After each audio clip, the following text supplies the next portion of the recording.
Story 1. That summer was supposed to be the beginning of freedom. The kind of freedom people romanticize when they look back on their youth, a few months between high school, graduation, and the slow chokehold of adulthood. I'd just finished senior year, and for the first time in my life, there wasn't homework waiting for me. No deadlines looming. No sports practice keeping me tethered. Just wide-open days and the sense that I was finally in control. Not in Wyoming. That freedom has its own flavor. Out here.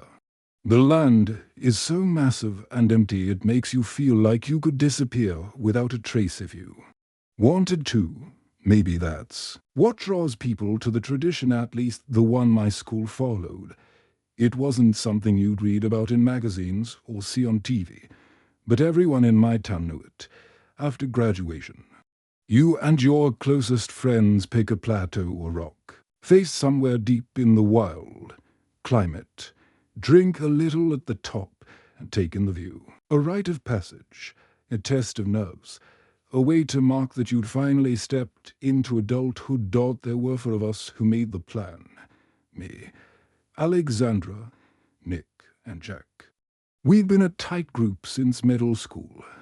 Alex was the glue that held. US altogether fiery, loud, stubborn, and the only one with a car that could handle back roads, her Jeep, which she treated like it was part of her identity. She didn't drink, which meant she'd automatically been crowned the responsible driver for the night. The rest of us packed some beers in our backpacks, ready to toast to our freedom. When we reached the top, the first stop was the Flaming Gorge. Look out, standing there, with the endless Wyoming wilderness rolling out under the sun. I felt the kind of awe that makes you go quiet inside. For an hour, we lingered taking pictures, climbing round the rocks, laughing when Alex made us pose a dozen different ways so she could get the perfect shot of herself with the Jeep in the back room. From there, we drove slowly along Highway 191, scanning the landscape for a plateau that called out to us. When we spotted it, a massive stretch of rock rising sharp and steady off the roadside, it felt like fate.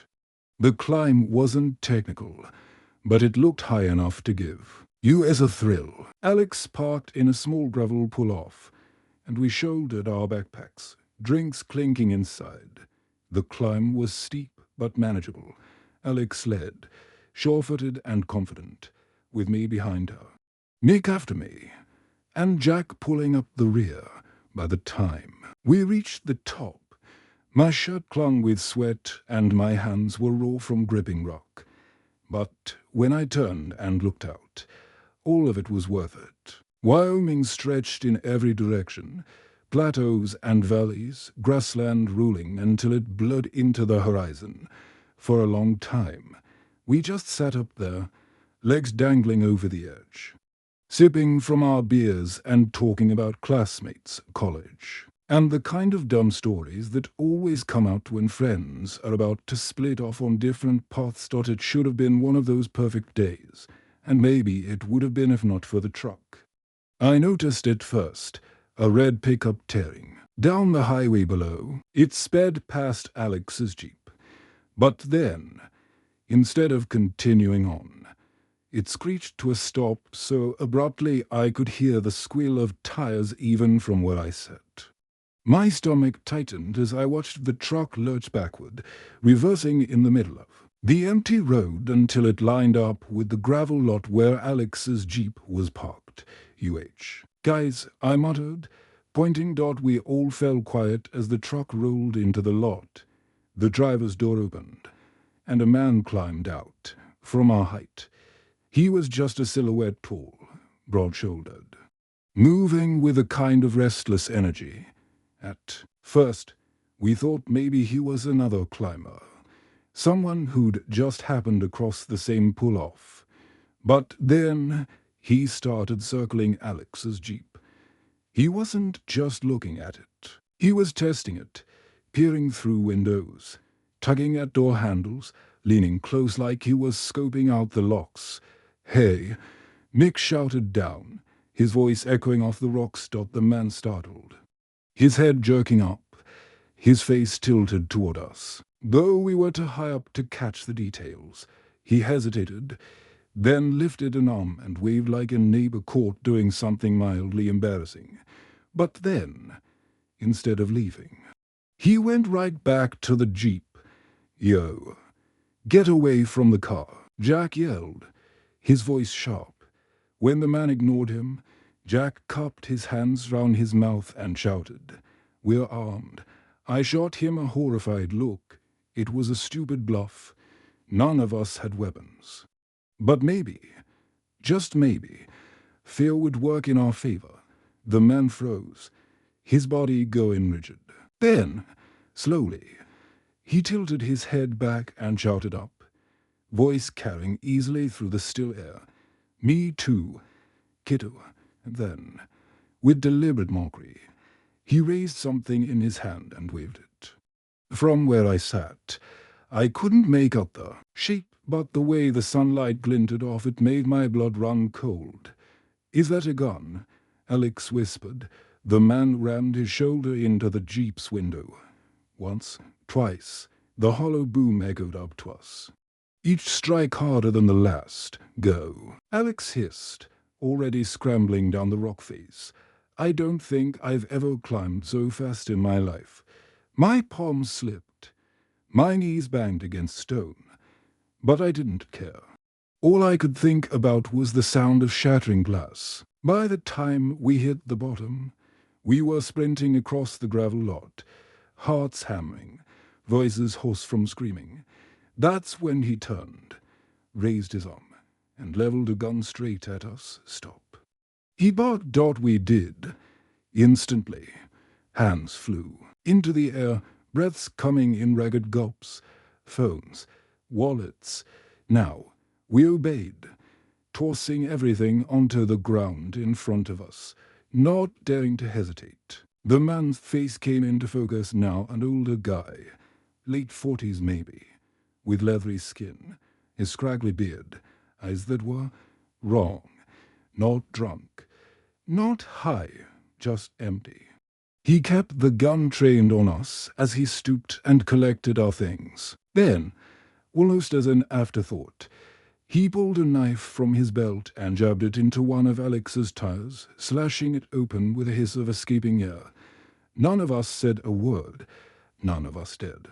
The man backed toward his pickup, keeping his gun, raised the entire time. He climbed in, slammed the door, and with a spray of gravel, rolled off. The truck had no license plates. For a long moment, none of us moved. My legs felt like water, and my ears rang with the phantom sound of that gunshot that, thank God, never came. When Alex finally spoke, her voice cracked with fury. "He ruined my Jeep," she said. But her hands were trembling, and I knew that. Anger was the only thing keeping her from collapsing. Jack, and I changed the tire with shaking fingers while Nick kept lookout, though the highway remained empty. Once the Jeep was patched enough to drive, Alex peeled out onto the road, chasing the direction the truck had gone. It was useless. The man was long gone. Back in town, we used her mom's phone to call the police. We gave them his description, the details of the truck, the fact that it had no plates. But what good was that? He could have been anyone. We never heard back. No rests, no closure. And that night, lying in bed, I kept thinking about what he said. "Me too, kiddo." The way he'd said it, with that awful calm certainty. He hadn't been bluffing, and if he hadn't wanted to let us go, there's no way we'd have made it back from that plateau alive. Story to my name's Sophia, and this story has stayed with me for years, like a scar you can't quite cover up. I was 20 at the time, just out of my sophomore year in college, and my older cousin Daniel had asked me to help him drive his things back east. He'd been living in Oregon for grad school, and he was finally moving back home to New Jersey. Instead of selling all his furniture, books, and electronics, he'd rented a moving truck and figured we could make a road trip out of it. At first, the idea was exciting. A cross-country drive with wide open highways, roadside diners, and the kind of scenery you only ever see on postcards. I thought of it as an adventure, a chance to do something reckless before the weight of adulthood settled over me. Daniel wanted to take the scenic route, weaving south through Utah and Arizona. He'd always been obsessed with deserts and canyons, and I'd never seen them in person, so I didn't argue. The plan was to cut across the southern states and eventually hook back up toward the northeast. It sounded foolproof on paper, but before we left, both our families warned us about one thing: don't linger in remote parts of New Mexico. It wasn't that the entire state was unsafe, but the stories floated round like rumors. Sketchy pit stops, towns that preyed on travelers, drug activity in places so isolated you couldn't even call for help. My uncle even said, if you need gas, wait for a real truck stop by the interstate. Don't pull off for one of those one-pump shacks. Daniel laughed it off. But I remember feeling a chill at how serious my uncle's face had gotten. The first half of the trip was everything I hoped it would be. Zion National Park felt like stepping onto another planet. The Grand Canyon stretched so wide it made me dizzy just standing near the railing.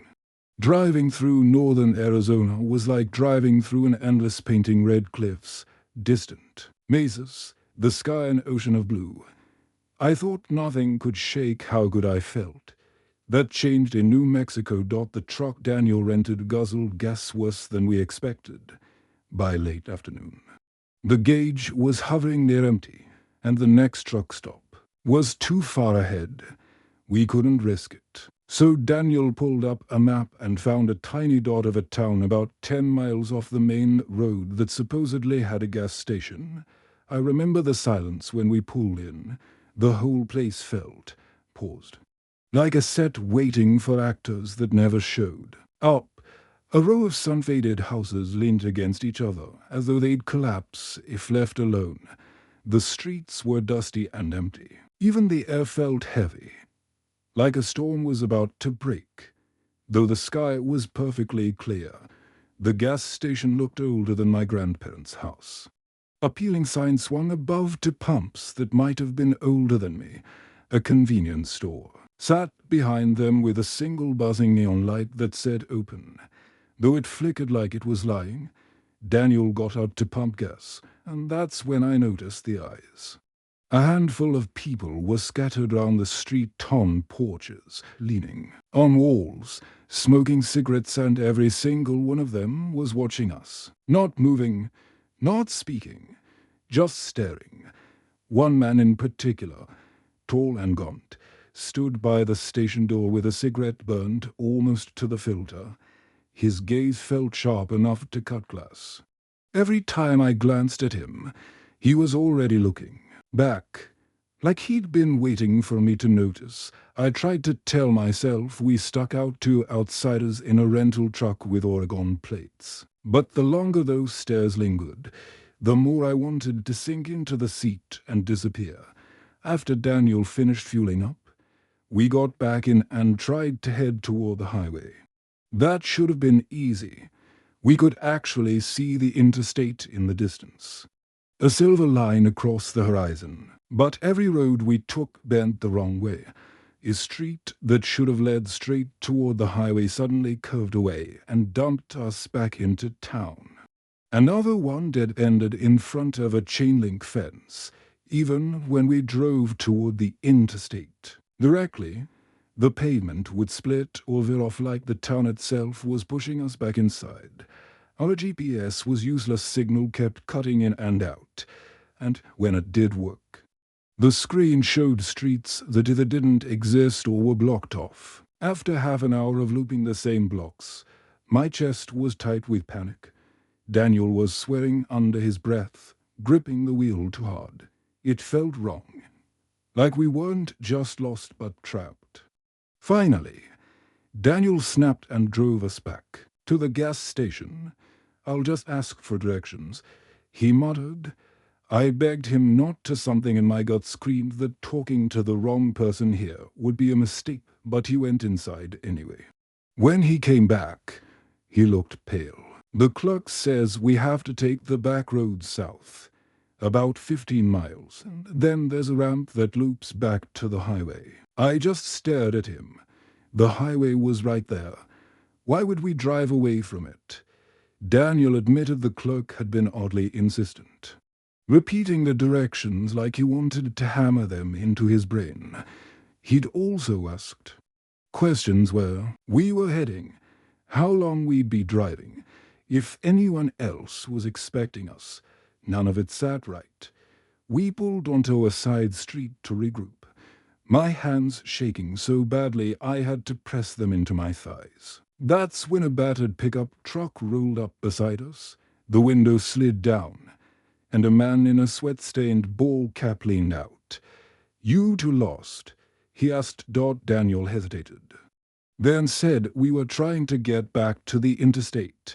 He even repeated the clerk's directions. The man's whole expression changed. His easy look hardened, and his voice dropped. "Don't you go down that road. You hear me? Folks disappear out there. That's no way back to the highway." My heart hammered against my ribs. He leaned closer, lowering his voice like he didn't want anyone else to hear. "They send travelers that way sometimes. Cartels run through that desert. If you head out there, best case, you lose your truck. Worst case, you don't come back." He rattled off a different set of directions, subtle turns, a gravel path, almost invisible unless you were looking for it, a crooked road that finally wound back toward an on-ramp. Then, just as quickly as he appeared, he drove off, leaving a cloud of dust behind him. Daniel didn't speak. He just started driving. Sure enough, outside of town we spotted the gravel road, nearly hidden between two rusted fences. It felt wrong, like a road not meant for anyone to find. But we followed it. After what felt like forever, my pulse pounding the whole time we curved onto a lonely stretch of interstate. The rush of cars and semis passing by felt like salvation. Daniel and I didn't talk for the next half hour. My body was buzzing with leftover fear, like my nerves hadn't gotten the message we were safe. Eventually, Daniel said quietly, "We're never telling Mom about this." We both laughed, shaky and hollow, and tried to push it behind us. But the truth is, I'll never forget that town. I'll never forget the stairs. The way the roads folded in on themselves, the certainty that we weren't supposed to leave. It felt less like a detour and more like a trap that only by luck we escaped. Even now, years later, I sometimes dream of that place. I'll be sitting in the passenger seat again, the interstate right in view, and yet no matter which way we turn, we never reach it, always circling, always watched.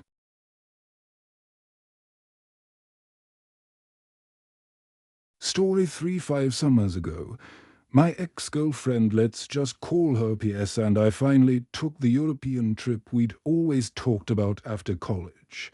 We were broke, so everything was budget.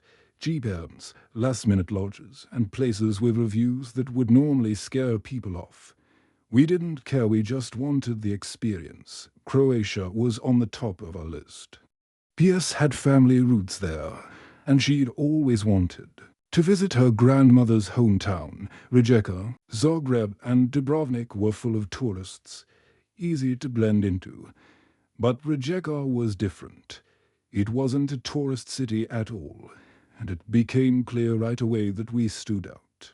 People stared not with curiosity, but with something heavier. I brushed it off, but PS, who spoke some Croatian, probably noticed more than she let on. On our second day, we went looking for a small seafood restaurant a local had recommended. It was tucked away in a quiet residential street. When we stepped inside, it didn't look like much, but the food smelled amazing.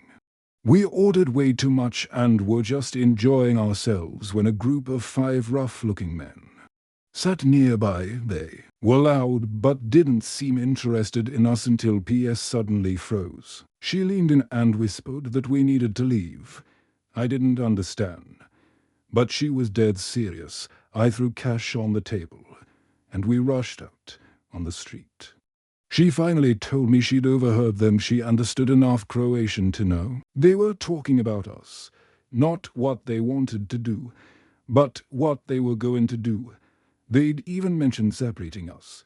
When I looked back, the men were already outside, watching. Then they started walking toward us. We bolted, full-on sprinted through empty blocks, footsteps pounding behind us. It felt like forever before we saw traffic and people again. But as soon as we did, the men stopped. They just stood 2 blocks back, glaring, like they knew they couldn't act in public. We ducked into a cafe, shaking and out of breath. An older local overheard our story and basically told us we were lucky.